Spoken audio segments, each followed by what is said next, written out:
Hello, welcome back to Game 2 here of the StarLadder NA Finals here. We've got OpTic Gaming versus Immortals. OpTic taking Game 1 in a pretty strong fashion here versus Immortals.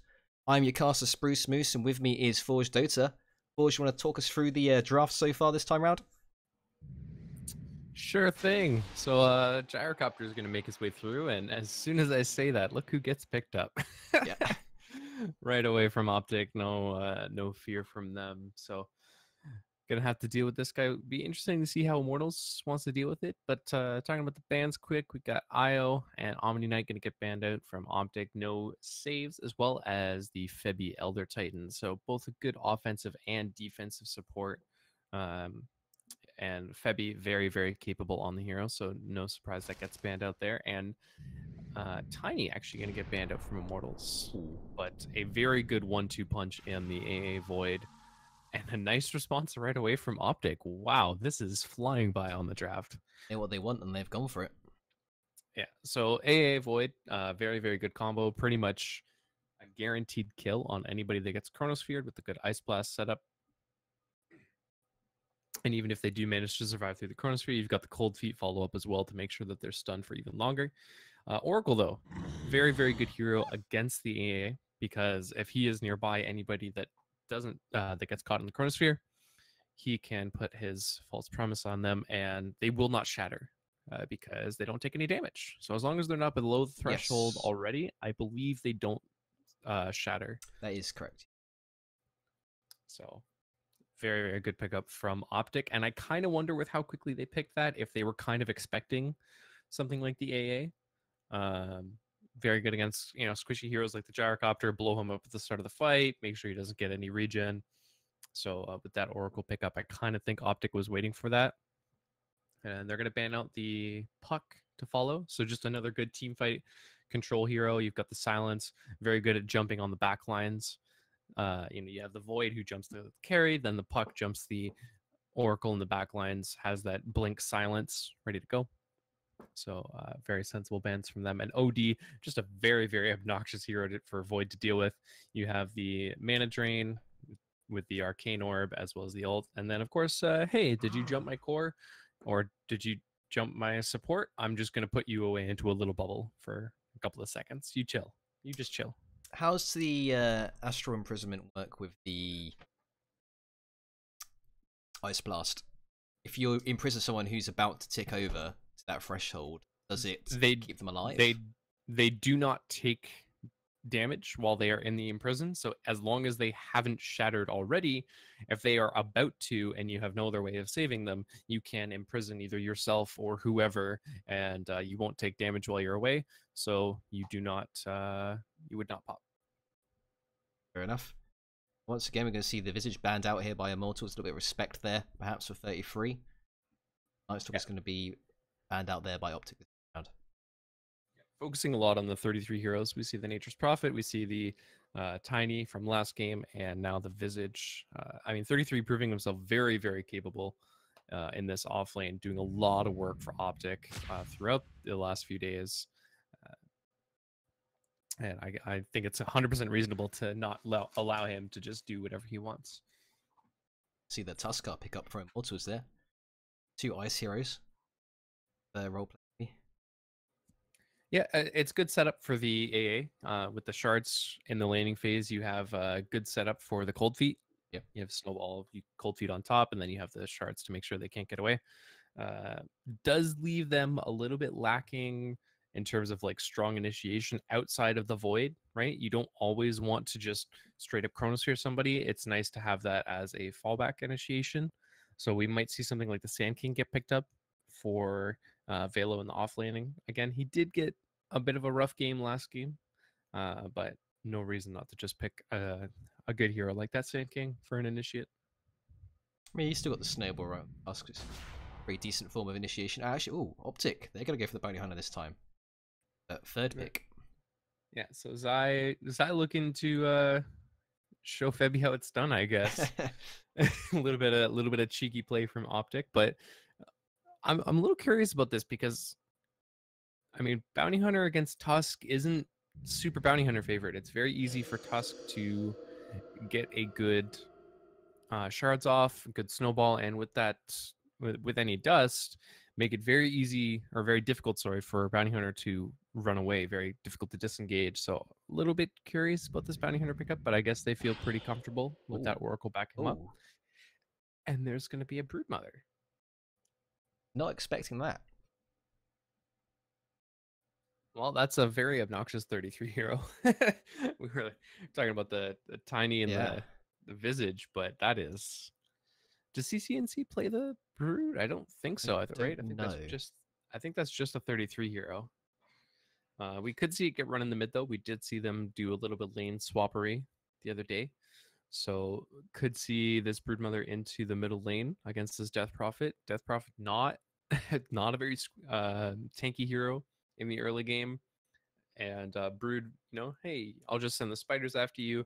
I'll back my main hero away so you don't get that spirit siphon. And Cryptswarm, very, very mana intensive. DP not going to be able to keep that up against the spiders. This is a really good pickup from OpTic. I think the 33 is going to be running that. Oh, well, assuming 33 is running it, it's going to be in the middle lane against the DP then? I think it's possible, right? They have the lane flexibility. It's there. They pretty much just they pick the brood and they say you're gonna have to deal with it. Wherever you try to deal with it, we're just going to make sure that I feel like they would just play musical lanes, right? They just match the brood mother up against whoever they feel would be strongest, because there's only one pick left to deal with this brood. Right? There's only one hero that could possibly deal with brood. AA doesn't do it. Void doesn't do it. DP doesn't do it. So it becomes wherever this hero that you try and deal with the brood goes, we're just going to move him away from there. Expecting this to be, I assume, a safe lane basis for the carry Void, or to pick up another offlaner. I mean, the Sand King could be potentially good. Sand King could be okay. Doesn't do a super great job of pressuring the gyrocopter early without help from the Tusk, and Tusk is going to be busy, I think, dealing with this brood mother. So Sand King could be okay. I'm just trying to think of any other offlaners that could do it. I mean, Axe hasn't been picked up for a long time in the pro meta, but Axe is way too easy to abuse as a gyrocopter. You just max the rocket barrage, and it's a lot of magic damage coming in at the Axe. I'm thinking maybe you swap him out, put him versus the brood, DP versus gyro, like that.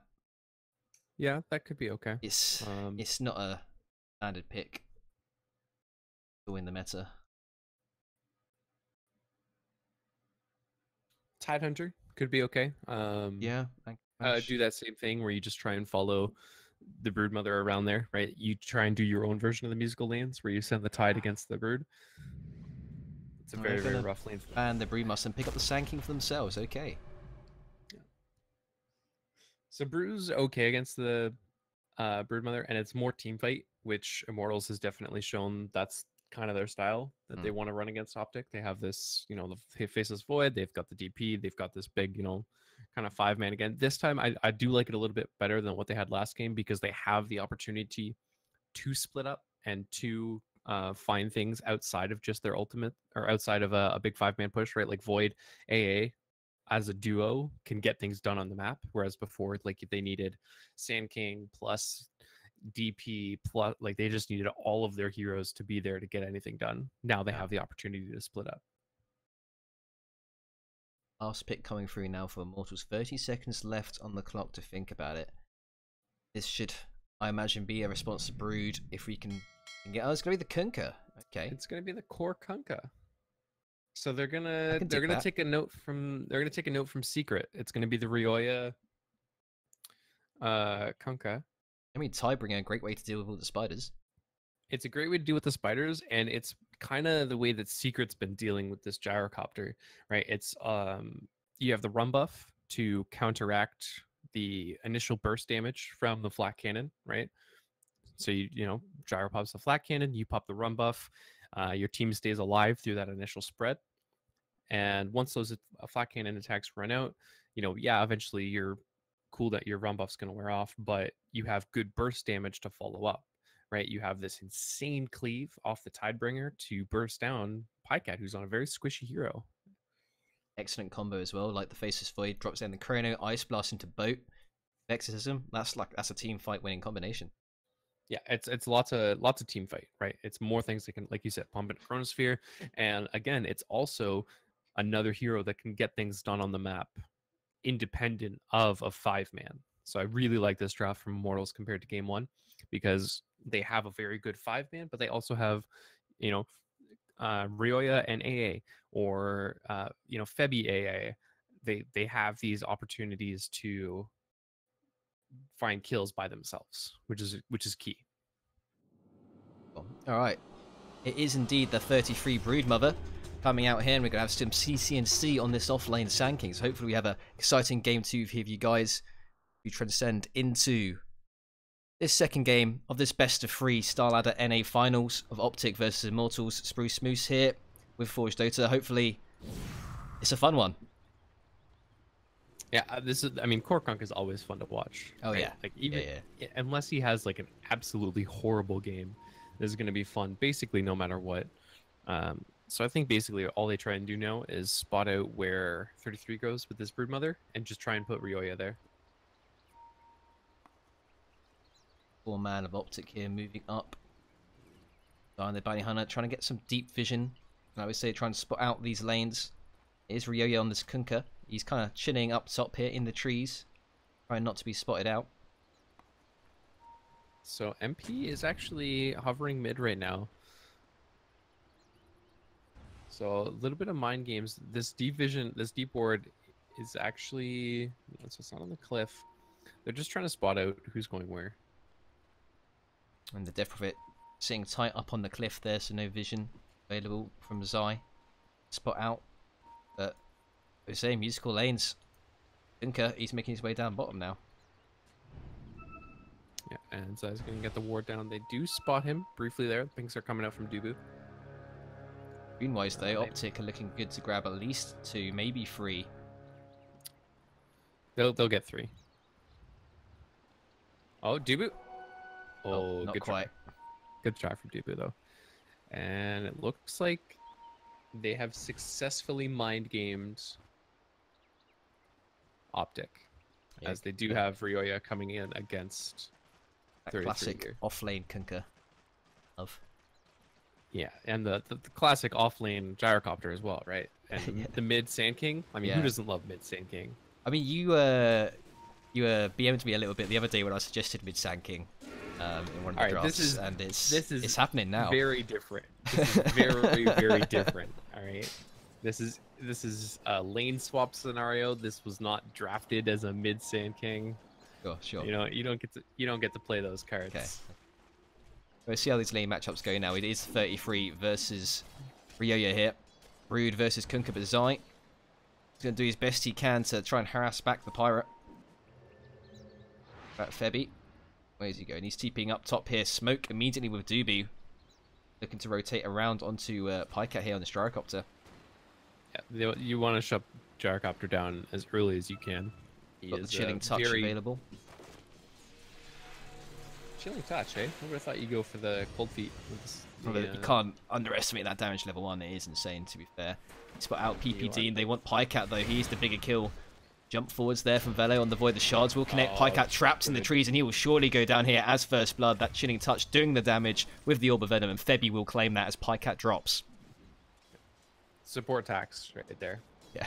Could have left that for Velo, but nope.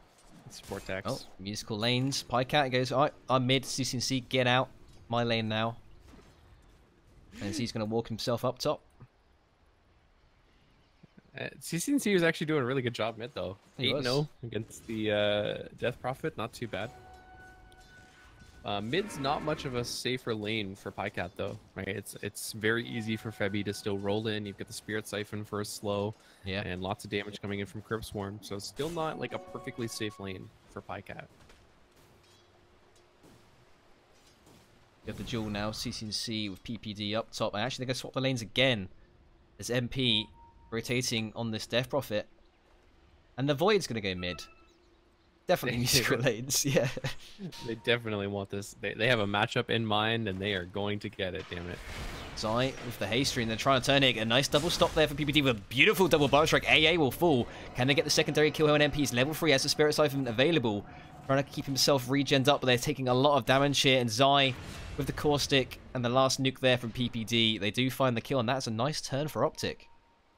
Yeah, well played by them. Able to get those kills.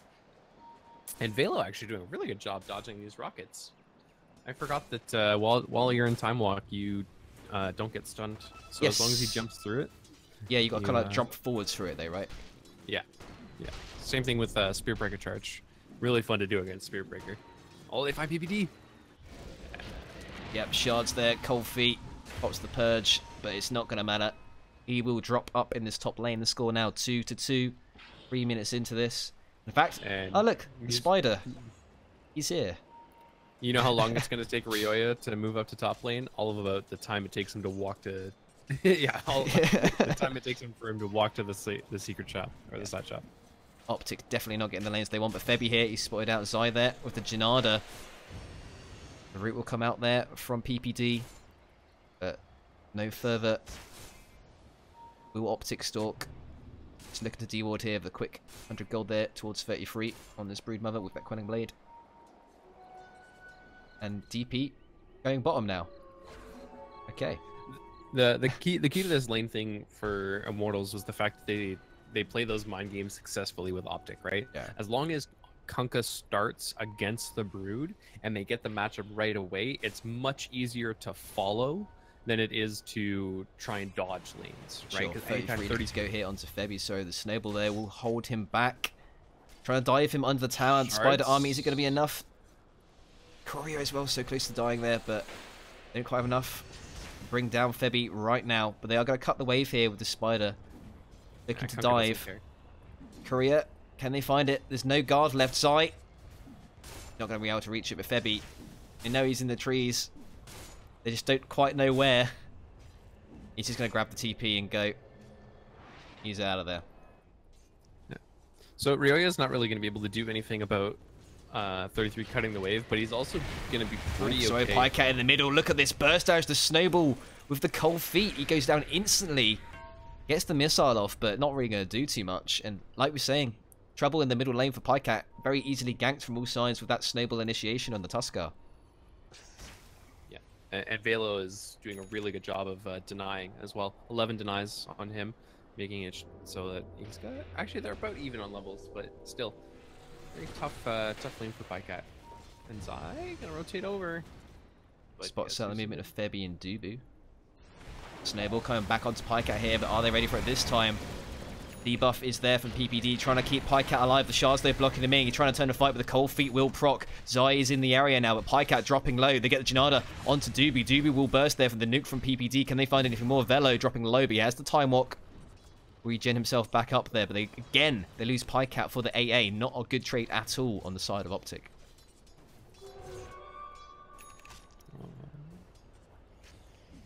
Yeah, I mean, this is going to be a tough game for Pycat on this gyrocopter. He's getting shut down in the laning phase, and they have the counter in the Kunkka, right? So they're going to have lots and lots of burst damage through him that isn't going to be ignorable by a BKB. Right, they're going to have lots of physical damage. Oh, the Tidebringer. 33 attempting to dive this, but he's going to walk into an X marks boat combination here. And actually messes up a little bit there. Zai comes in with the Shuriken and the Janada onto Ryoya. And here comes Febby, diving him deep into the trees. Ryoya. He needs help now. Where's his buddies? Another Tidebringer cleans up most of the spiders. Another nuke available. One more right click. They're trying to give it to 33, and indeed they finally will chase down that pirate. He does go down. Yeah.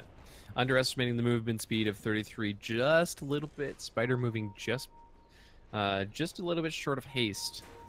And does mean that he misses his timing. And if he lands that X boat, dead Spider easily, maybe even dead Zai with a good Tidebringer, but unfortunately just misses the timing by a little bit, and that is going to be maybe a dead tower. Possibly, but bottom, they're looking to try and react here. MP level 6 with the Exorcism. Trying to force this tower. CC&C jukes into trees and bar strikes the hell out of there. Febby and Dubu are set up in the trees. In fact, they're going to rotate the Kunkka down as well. They really want this bottom tower. Yeah, they knew that 33 was just going to get that tower. There wasn't much they could do about it. So they say, okay, we're just going to go for the trade. Instead, MP, we're going to cover you with the Kunkka. And now they're going to go for a smoke maneuver, probably onto Pycat. They've got the Chronosphere, they've got the boat, and I don't think Pi lives through this one. Well, PPD, though, he's going to take it to the face here. Torrent connects there. Damage should be enough to bring him down. One more right click there, but it is enough space for Pycat to live. And PPD, he'll be happy with that. He'll block that gank. Tanking the gank there, pretty key. I think Velos still wanted to go for that time walk. He was about ready to go for it, but opting instead. This is a full 5-man rotation from Immortals, so this is going to be space for both Pycat and 33 to farm up. All 5 heroes are showing mid. Pressure up top from the Spider into tap onto that tier 2 tower. Actually, Kunkka, what's he looking for? He's going for, yeah, Armlet, sorry. Snowball coming forward there. Catches out Zai with the TP, but here comes the epicenter for CCNC. But no, the Chronosphere. Beautiful play there from Velo onto 2. Holds back Pycat and cancels the epicenter of CCNC. And everybody from Immortals is going to get themselves out. Or are they? 3-man route there from PPD. But there's no follow-up, and they get themselves out of there. Great defensive Chronosphere. Up top, having a little bit of squabble here of 33 versus Ryoa. Thinking about diving in, but thinks again. Walks himself back. Yeah, he wants the help from Zai. They're really trying. Zai's really having a tough time with levels. Only level 3 on this bounty hunter. And pings are coming out from Dubu, who's saying, "Get out of there! You don't want to be there." Medallion onto Kunkka. Tiebringer. Duke's half the spiders there. The boat will come through, but it's not in time. And he will drop. Throw that right away. If he throws that right away, he maybe lives there, but unfortunately, the delay is a little bit too much. And this damage from 33 is really coming online. He's actually going to go for a Helmet Dominator. I don't actually think I've ever seen a Spider Helmet Dom. I don't think so. I know it's the popular item on almost everybody else in the entire game, but I don't think I have seen it on the Brood. DCC sitting up here onto MP, gets the Burrow Strike here, the cooldown with Pycat, the missile's going to connect as well. And with the Rocket Barrage, that is a dead Death Prophet. DCC claiming the bounty for that one. Great rotation there from OpTic. I'm curious if the Helm of Dawn actually is stable here onto lots PPD. Shards coming through, Cold Feet should proc as well on PPD with the bash as well. Almost certainly go down. Velo there, claiming the kill on that Faceless Void. Yeah, non-stop action, 6 to 7, 10 minutes in. Lots of kills.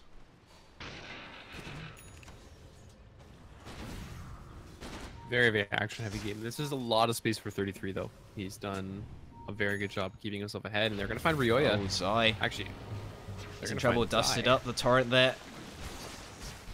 And he's going to surely be brought down. One more Snowball to connect there, but actually, 33 wants to fight this. He comes in with his little spider army. Chronosphere, 15 seconds. They don't have that available. The boat is coming through, but Pycat is here as well. The route comes through from PPD, holding the back, and once again, the pirate will drop. Can they bring down this Faceless Void? He's used the time walk, 4 seconds until the next one. Has 31 charges as well. The cooldown there, he should live through this. No? Just a half second until he had that time walk available. The Exorcism now coming through from MP, trying to get a return kill at least in Pycat, and he will find him. They turn their attention towards this tier 1 and hopefully look to take this with this Exorcism. Tower's pretty low. He was 1 second away. CTC with the Barrow Strike there. No. Catches with the epicenter as well. Nothing to stop it this time. The Snowball save is there, though. Ice Blast flying through as well. It's going to connect with everybody. 33, they're coming from the backlines. Once again, trying to man up versus Kunkka. But CTC will drop, as does Zai. The Spider heads for the hills. Immortals standing strong. They claim the tower and keep their core alive. Great reaction there from the Tusk. Yeah, Immortals doing a much better job of splitting up the map and making sure that they don't just lose all of their objectives very quickly. They've only lost the 1 tower against a Broodmother. They've only taken a couple with the Exorcism so far, but as opposed to the last game where Ryoya was having a very difficult time, MP is 2nd overall net worth, only to the the Spider and Gyrocopter having a very, very tough time. Pycat getting absolutely butchered in these lanes, and it's really hello. And the Chronosphere maybe looking to sit up here, spot out some spiders. There's no false promise for 15 seconds. This could be big. I don't think he's going to find anybody though. No, rest of you not quite in position to follow up if he did anyway. Zai just walking around the middle here, Trying to get what vision he can for his team. He's going to walk once again under a sentry ward. Now he's about. Hunting for him. Ping's coming out. Guy actually making a lot of space here. Bounty Hunter. Do they have smoke? They do not have a smoke. And the courier is dead. So not going to be able to get anything done on the map. Well, I mean, that's a lot of space created by Zai. Yeah. Just by walking into that ward.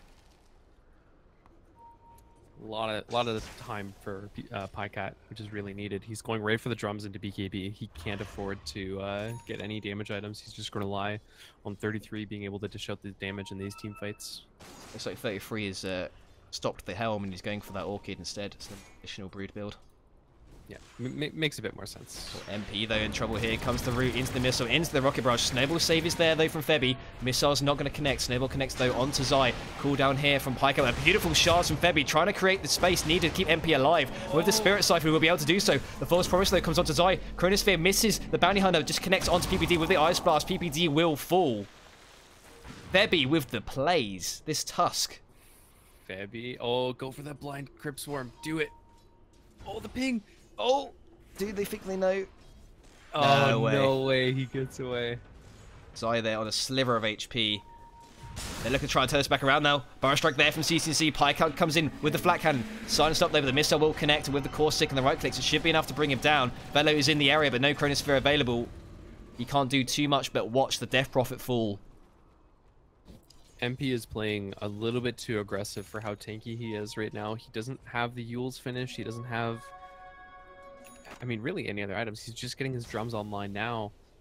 And he's playing just a little bit too aggressive for how much farm he has. And kind of underestimating the damage on the side of OpTic. They do have a lot of damage and very good initiation with this Sand King. Yeah, fresh Blink Dagger ready. Looking for the epicenter maybe onto this Faceless Void. But nobody else is in the area. Pycat decided to TP himself away. We're looking to fight mid here. So Spider with a trap kill here onto the Pirate. Can he find him? Snowball once again from Febby, saving the Kunkka. They roll themselves into Zai, and they should be able to bring him down there with the Walrus Punch. MP finds the kill. 33 gets himself out, but Zai feels bad. Febby with these snowball saves is just an absolute monster this game. He doesn't even have a Blink Dagger yet. He just happens to be in the right place at the right time every single time. Oh, here we come. Epicenter onto Kunkka with the cooldown. It's going to be enough burst. The shards there from Febby, but all it's going to do is push CCC closer towards him. Sand King doesn't want to pursue it too hard into this Tusk. And they will focus themselves on the wave. Febby is good. He's not godlike. Yeah. Unfortunately, he can't be everywhere. Oh, Zai spots out Zubu, gets the Janada there. Here comes 33 hunting him down. The Orchid is there as well. Can they get this track kill? Time Lock comes out from Velo, but it's not going to be enough. Yeah, no Chronosphere just yet. They are losing top T2 as well, though. CCC applying the pressure. Will claim the bonus gold on that. And he's very, very close to his own Yule Scepter.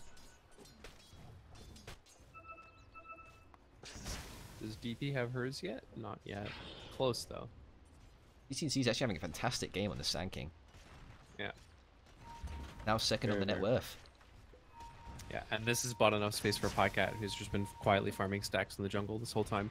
He's now third overall net worth. All 3 Radiant cores. Dust top popped net worth. there by Febby, sorry, trying to find out Zai. They saw him in the area, but he gets himself out there just in time. The Chronosphere, though, catches the Spider just on the edge, but PPD, he's in position with the False Promise if need be. The Cold Feet will proc there onto the Spider. The Science is there, but so is the False Promise. Purging up 33, and now he tries to turn his fire around. The Exorcism will come out from the DP. The Shuriken bouncing between everybody.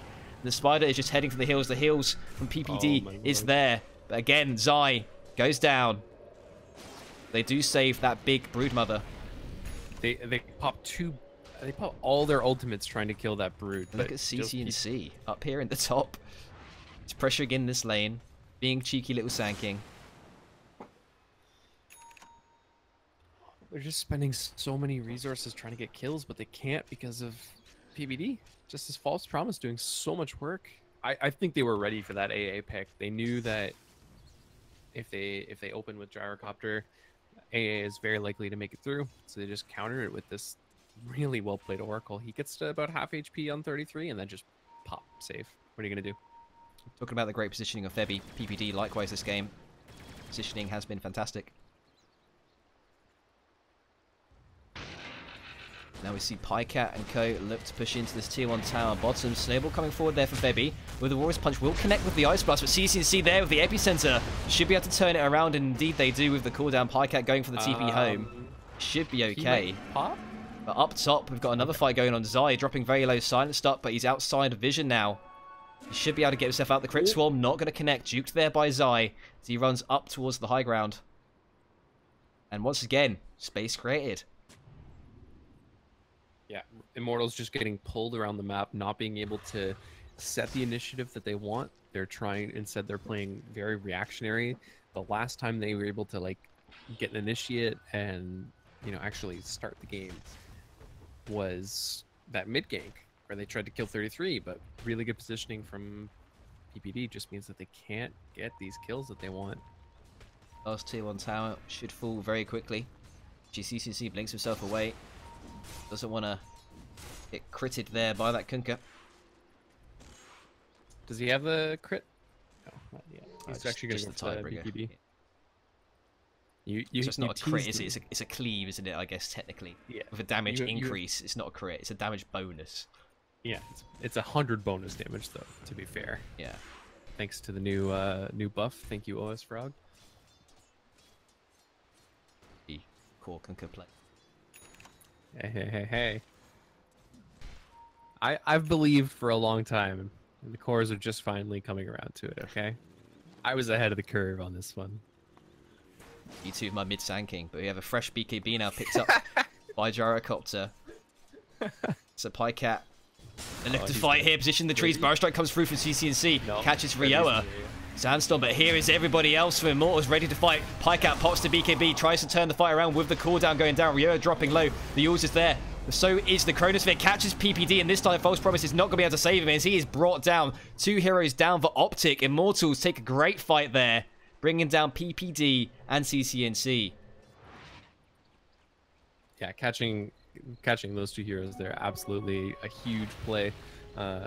Definitely worth the Chronosphere, and they are going to have to defend their lanes now as they were getting pushed in. But that was a BKB reveal, 10-second BKB, and it was a defensive pop from Pycat. So no offensive potential for a while. They are going to move into Roche Pit, but I think this has been scouted, and with an Ice Blast, they can probably confirm this. Yeah, no it's ready. Chronosphere, but they do have Exorcism ready. But this Roche is dropping very, very quickly. The Medallion and the Spiders. I don't think they're going to be able to react in time. Ice Blast finally does come in, but Aegis already snatched up there by 33 on the Broodmother. An OpTic with a quick objective take. Yeah, really good read from them there. Most of the team did show bottom, so it was pretty much just going to be Exorcism. Kunkka, they knew, had to heal as well, so very quick movement. Pycat running from base all the way to the Roche, and they get an Aegis onto the Spider, who has an AC. Where did that come from?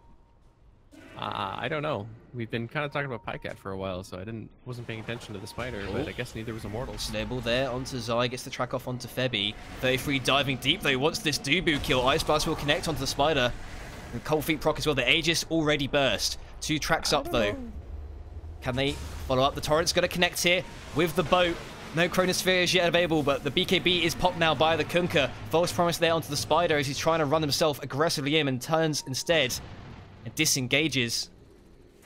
Bit of an awkward fight there. Only losing the AA, but they do lose the Aegis on OpTic. Yeah, I mean, I think if Rioya doesn't pop the BKB there, it's probably worth, because they've got Chronosphere coming up. But now he's not going to have Chronosphere for this fight, for the T2. Oh, he's still got it, so he's 10 seconds. He didn't use it in that fight. No, Rioya popped his. What, sorry? Rioya popped his BKB. Oh, I thought you said Chronosphere, so... No, yeah, no, I'm saying like Chronosphere is just coming off cooldown. Yeah, my bad. Now he doesn't have the BKB for the Chronosphere fight. Okay, yeah, of course. I actually have the blink tag on the Void as well, so he's just about this Chronosphere machine at this point, rather than that farming core. Yeah, kind of the off lane, right? Like Velo's traditionally their off laner, so that off lane Void role, you know, just get that blink chrono.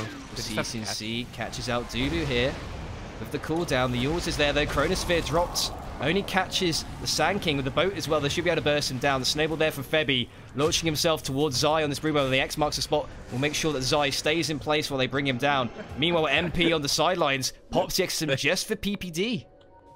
The hate on PPD Feel it. is, yeah, it's tangible. You can see Velo like kind of pump faking that Chronos as wasn't well. sure about it. Getting soul siphoned up here. We'll drop the missile and the BKB in fact as well, and just wants to disengage, play it safe. So those were some really good fights from Immortals. The biggest problem for them right now is not being able to get any objectives.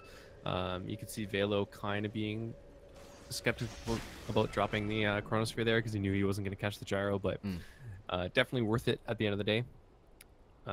They do have a spider problem still, but now as you know, the Shadow Blade's going to start coming in for Kunkka, Daedalus most likely after that, the damage is going to start coming in, and this spider is going to have to be scared. And even more than the spider, Pycat, 1600 HP on him, one good crit from Ryoya could almost one-shot him.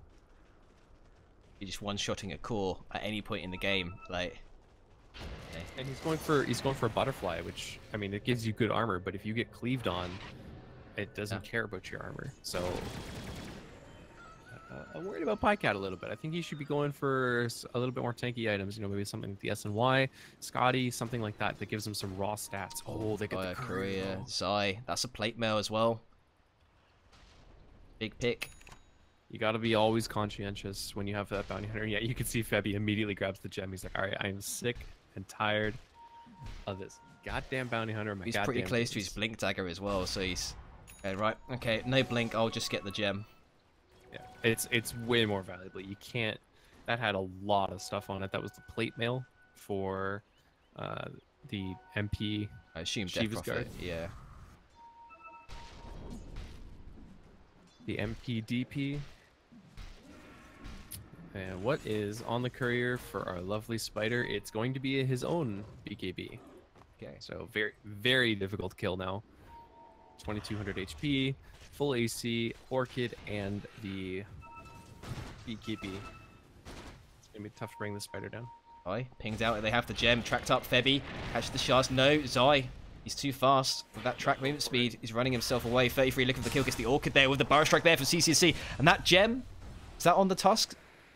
No? Yeah, it's not. It was on the tusk. Yeah, so Zai has it now. Oh, nice.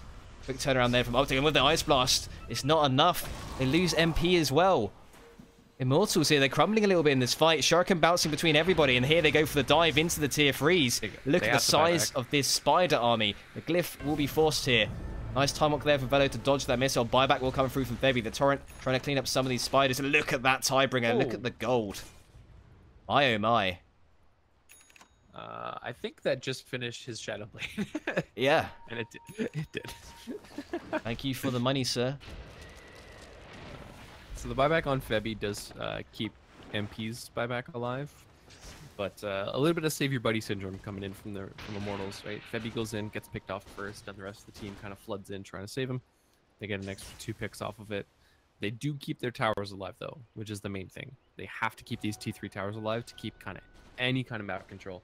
Because Roche is going to be coming up in the next few minutes, and whoever gets that is going to, I mean, I don't want to say win the game, but if Immortals get it, it's a much better spot for them, and if OpTic gets it... 33 caught out, pops his BKB though to destroy that X mark spot, tries to turn with the Orchid here onto the Pirate, but he is pretty tanky. Ryoya still somehow alive there thanks to the armlet toggling and the help from Febby with the Walrus Punch. The Chronosphere now catches the Spider, here comes the Exorcism as well. Everybody's coming in, but here comes CCC on the backlines with the Epicenter onto the Death Prophet. Pycat doing a lot of damage as well. The Yule's just there to try and keep him alive for a little bit longer. Spirit Siphon's not going to do enough, surely. How is he still alive? Actually, MP tagging through all of this damage. He's just regenerating himself up with the Spirit Vessel there from his allies, and they can't bring down this Death Prophet. Everybody has to back themselves out. They lose 33 and gain nothing. Did not expect that with the Hood. And the Soul Siphons, the Yules, the Spirit Vessels, everything. They keep MP alive. Balance in all things, Spruce. Balance in all things. Okay. No, but in all reality, really well played from the Immortals there. They get the key pick, and they get enough of a distance on PPD that he knows that by the time he gets there, he's not going to be able to drop the false promise onto 33 and have it do anything. So he doesn't even use it in that fight. He doesn't try. Tries to save it for Pycat, but they just quickly disengage after 33 dies. I think if they kill MP there, they maybe continue that fight, but good call from them once he's not dying when he should have, to quickly disengage instead. Sure. You see some key items now picked up by OpTic with Aether Lens on PPD, helping get that range for the False Promise, and Zai as well, the Spirit Vessel, which will help immensely with dealing with that Death Prophet. Yeah. Make sure that the absurd heal doesn't come through. Yeah. I think after this, actually, he's going to go for the Blink Dagger next on MP. I was going to say, after he finishes that Shivas, I think he should go for probably a BKB. Because I don't know, the Yules is good, but I don't know if it's that good. I mean, it's not a huge amount of control, right? It's just the damage mitigation you're looking for, I guess. Oh, CTC caught here with the X. Trying for the combo here, but the Yules is there from CCNC with the Blink away in time. And Immortals immediately disengage. So many tracks up here from Zai. They will have to back themselves out. Boat's not a super long cooldown, though. That's not like a huge expenditure of 24 seconds. It's already up. Yeah, it's not a big deal, right? You can chuck that out safely and not be too worried about it. But Roche is up, and OpTic know it's up. So they're going to look to do that very, very soon. And yeah, they're going to move right into it. If they get this is going to be a very, very tough hold for Immortals, because they can just siege with 33. Got this one Dire Observer ward here. I think they know about it. Lines being drawn on the map. Rotating towards the pit, and the Scan comes out as well, but already Cheese and Aegis claims. Aegis for Pycat, Cheese for 33. Okay. I like this decision. Pycat's going to scale much more naturally, so with this Butterfly online now, it's going to be very difficult to bring him down, even in the Chronosphere, unless Kunkka gets a really, really good cleave. And, you know, Pycat, basically a lot of things have to go right for Pycat to die twice. And meanwhile, you're going to have 33, who does have that cheese ready to go. Running up around. the Nullifier as well, getting pretty close to that. About that's going to be 1,500 really good gold around that before he gets that full Nullifier. About 1,500-1,600. Quick D-ward there, but they get at least another track them to MP. Yeah. It's going to be good for purging the Yule Scepter off of MP as well, right? Get rid of that invulnerability stage, because that's been the way that MP's staying alive. Spirit Siphon a bunch of people, throw yourself up in the air. You still get the heals coming in while you're up in the air. Did you call it the Son of Doom build? Yes. Yeah. I don't remember who I stole that from, but I did steal it from someone. Pycat here was in trouble, pops the BKB to help him disengage from that X Marks combo, and they do claim that tier 3 tower, so now the shrines, they are open. King's coming out immediately. OpTic move their way towards this top shrine.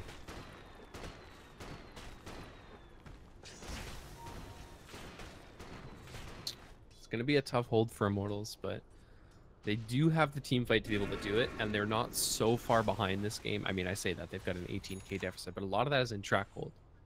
Right, which swings very far back the other way. Their cores still have damage. That's the big thing, right? Last game, they had huge damage problems against the Luna, but when you have a Kunkka on your team who is building towards a Daedalus, you're always going to have damage. Yeah, and damage is definitely not lacking. That's true. Yeah. You've got the Chronosphere, you've got the AA, so Immortals not out of this one yet. OpTic in a very good position, though. A fresh Battle Fury now picked up by the Faceless Void of Velo. Try and, I guess, take this game longer if they can, because I think they probably have the advantage with the scaling. Won't wait for this Brood to kind of run out of steam. Yeah, I mean, Brood's about to hit, once that Nullifier comes online, that's pretty much peak Broodmother, right? She maybe swaps out the She get the Soda Crest right, and then get rid of the Soul Ring, but that's pretty much it. Yeah, right. Well, the Soul Ring's going to become the Nullifier in about 2 seconds. Yeah. And then the Orchid's going to become a Bloodthorn, and then that's pretty much peak Brood. Right, that's as scary as she gets, whereas there's a lot of room left for both Velo and, I mean, Ryoya still has, like, another Daedalus he can pick up after this one if he wants, or he can go tanky. Death Prophet has lots of items to grow. So I definitely think that the scalability is going to be fine, even though this is a very late Battle Fury. When you're up against a Broodmother, and you're possibly going to lose Elena Rax soon, I don't think this is a bad pickup at all. The OpTic here just trying to force in all the lanes repeatedly. Oh, that crit. Yeah, keeping Immortals in their base, but as you see, just one Tidebringer there, bringing Zai incredibly low. He's actually going to go for the Torrent AoE. Okay, that's interesting. So most core Kunkas will go for the 25 strength, just because you want the extra tankability, and it's also an extra free 25 damage. Yeah. But Ryoya just worried about making sure that he can hit that Torrent as reliably as possible. So he's going to grab that. I mean, it's plus 100 AoE, so the Torrent actually becomes pretty huge. It's massive, and I think it's mostly to try and help clean up the spiders a little bit, as well as if you catch an extra couple heroes in the Chronosphere, maybe you hit more than one person with the Torrent. Aura Strike here, deep in. The catch MP, the Snowball save is there from Fabi. The Chronosphere only onto CCC, and actually they roll everybody into the Chrono with him. A little bit of a misplay there, perhaps from Pycat with the BKB going to work. Drops the cooldown down. Dubu getting very, very low. Somehow still alive in the trees. Flat Cannon not yet picking him off. And Ryoya, meanwhile, getting picked off by 33 in the backlines of the fight. CCNC comes through there with the Epicenter, bringing MP very low, and MP is down. Buybacks from both core members here of Immortals, looking to try and turn it back around to Pycat, but he still has the Aegis to work with. He is so tanky at this point with this Butterfly. Blink aggressively forward. Here comes the Exorcism from MP. A quick Burrow Strike though from CCC, gets himself out of trouble, trying to heal himself back up on PPD, and PPD is dropping very, very low, but he does keep himself alive. The shards there blocking in Pycat into the trees. A great shard from Febby. The false promise there, keeping Pycat alive and no HP at all, and MP drops. That's a dieback. Febby surviving on a smidgen of health. Pycat will be brought back to the wilds of the living with the Aegis finally popping, and Velo, no Chronosphere left to use. A Burrow Strike there catches, and they call him GG. OpTic take the series 2-0. That ended very suddenly. My oh my. Ultra kill for Pycat, giving the rampage. Zai, sorry. Zai. Gotta keep him grounded, you know. Yeah, you can't let your cores go too out of hand there. But yeah, oh my. 33 just like exploding again and just buying this space for Pycat. That seems to be the story. Anytime Pycat has a rough game, 33 just steps up, has an absolutely dominant showing in the early game, and just buys the space for Pycat to be an absolute menace. And then finally showing up there at the end, he goes for the middle play, the mid-rat play while they're pushing in bottom. Gets the Son of Doom build. He pops a Nullifier Orchid onto Kunkka, and Ryoya is just like, oh crap, I can't do anything. Tries to run away, can't get it done, has to buy back. Meanwhile, they've lost their mid racks and they're losing the fight bottom because most of their damage is coming from Ryoya, and he's been trying to deal with the spider. Really well played from OpTic there. Like, insane. MVP goes to 33. Before you even ask, I know what you're going to ask. MVP goes to 33. The whole series, man, he created so much space.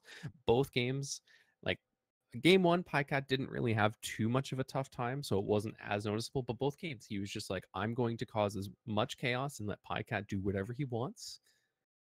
And they're just not going to notice that while we're fighting 4v5, Pycat's going to be quietly farming. And then this is what happens. Quick 2-0 from Immortals. Well played. Yeah, I was not expecting that at all. Hoping we maybe go to a game 3 here. Immortals looking very good at certain points of this game. Great team fight. A couple of great fights for them. A great couple of pickoffs. And just suddenly very not anticlimactic end, but it's out of nowhere. 2 buybacks, 2 diebacks, and it's just over. And I don't think that's a testament to Immortals being a weak team. I just think that's how strong OpTic has been in these last few days. Yeah, they've been playing very, very well. Like, just insane amount of just skill and team coordination coming out from OpTic. For sure. All right, I hope you guys have enjoyed the cast. That is the end of the stream for today. OpTic, they have won the NA qualifiers here for StarLadder, and they will be moving to the LAN over Immortals as they take the series 2-0. I've been your caster, Spruce Moose, with me ForgeDota. Once again, guys, thanks for watching. See you again soon.